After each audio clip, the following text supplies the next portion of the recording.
Assalamualaikum warahmatullahi wabarakatuh. My name is Syafiqa binti Umar. My metric number 261994. Okay, today I'm going to talk about a topic motivation, and my topic entitles motivation theories in organizational behavior and the importance of motivation in the workplace. Okay, let's define about motivation. By my education research, motivation by William G. Scott, which is motivation means a process of stimulating people action to accomplish desired goals. Okay, now I will discuss more about the definitions of motivation in my slide, and I will introduce what is the theories of motivations and the importance of motivation in the workplace. Stay tuned.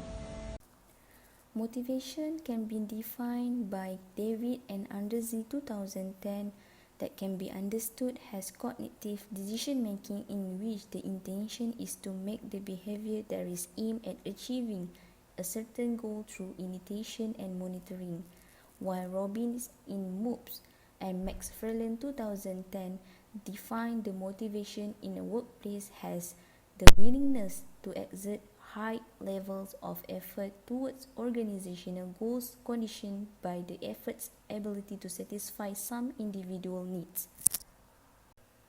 What is theories of motivation?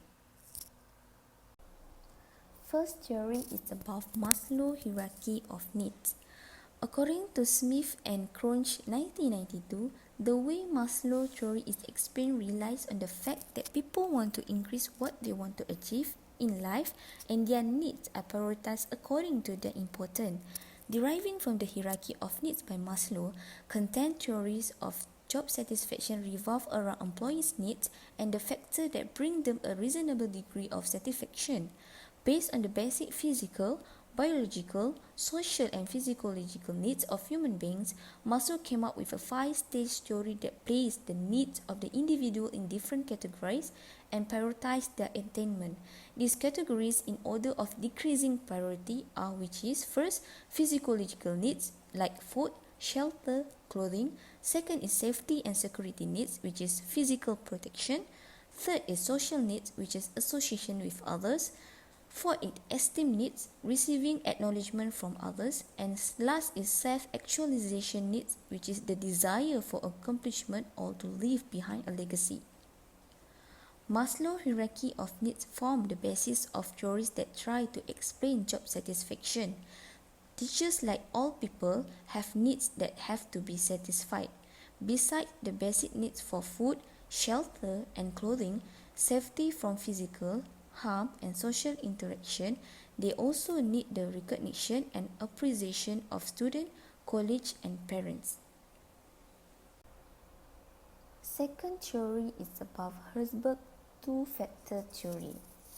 Herzberg two-factor theory, also known as motivator hygiene, emanated from a study conducted among accountants and engineers to determine what makes an individual feel good or bad about their job.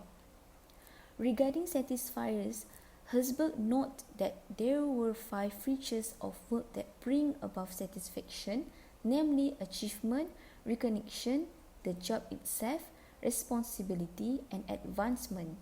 At the other end of the spectrum, Herzberg identified institutional politics, the management approach, supervision, pay, relationship at work, and working conditions as factors that may demoralize employees. Employees should be promoted after completing certain stages of their career and should receive recognition for special achievement. For example, when they produce exceptional results in their subject areas on a more basic level, they should also be given responsibility to determine how to handle tasks that relate to their jobs. The two-factor theory has, however, drawn its share of criticism.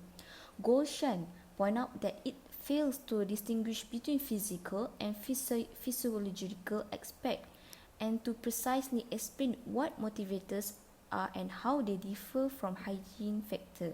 It also failed to express the degrees of satisfaction and dissatisfaction has a measure instead of using numbers. Another criticism leveled against it is that it makes assumption that every individual will react in the same way in the similar situation. Next is Max Greger's X and Y theories. Max Greger's 1960 theory X and Y models categorize employees as belonging to one of two groups based on two sets of assumptions. Theory X assumption take a negative perspective of people, which people can have an inherent dislike for work and avoid it if possible. Because of this, they must be coerced, controlled, directed and threatened with punishment to make them work. They prefer to be directed, avoid responsibility, have little ambition, and want security.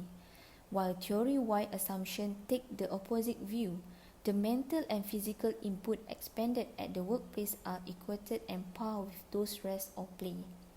External factors or any traits from outside may not be the sole influence for exerting effort. Workers or people can exercise caution and discipline to have objectives achieved, but the hunger in their desire to commit to objective is depend on how big are the rewards has assigned to that kind of achievement. Under normal circumstances, people can adapt to seek responsibility and not only accept it. Applying this assumption to a school environment, one could argue that two of the main causes of dissatisfaction among teachers are having to deal with problem students and a strict and inconsiderate management. For example, a principal who is coercive and does not appreciate the efforts of teachers, or an overly directive principal who never delegates or allows teachers to make independent decisions.